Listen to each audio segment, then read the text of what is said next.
মাঝখানে এরকম ধরনের কমেন্টস দেখেছিলাম যে উনি এটা করে পাতে উঠতে চাইছেন। আমি বললাম ভাই আমি কারোর পাতে আমি কোনোদিনও ভ্যালিডেশন চাইনি, মানে ভ্যালিডেশনের আলাদা করে দরকার নেই। আমি কোনোদিনও ভ্যালিডেশন চাইনি। ইনফ্যাক্ট সবাই বলে যে এত, ইনফ্যাক্ট আমার কিছু কিছু কলিগরাও বলেছিলেন যে সবার অনুযায়ী উজ্জয়িনী মুখার্জির নাম কি তোমরা শোনোনি, লগ্নজিতা লিখেছিল আর কি। সো সেখানে সেটা নিয়ে লোকে আমাকে প্রচুর প্রশ্ন করেছে, তোমার কি মনে হয়।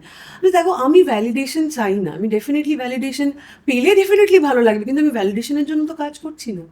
আমি কাজ করছি অনেস্টির জন্য, আমি কাজ করছি আমার কাজের প্রতি ভালোবাসার জন্য। At the end of the day সেটুকু আমার কাছে থাকলেই আমার যথেষ্ট। একদম। আমি মাসে 30টা শো চাই না, আমি মাসে 30টা রেকর্ডিং চাই না, কিন্তু I want something that is worthwhile. হ্যাঁ, আর যেটা সবার খিদে হয় আমার মনে হয়। একদম, মানে আর শিল্পী হিসেবে তো এইটুকু তোমার থাকবেই। অ্যাবসলিউটলি ওইগুলো আছে।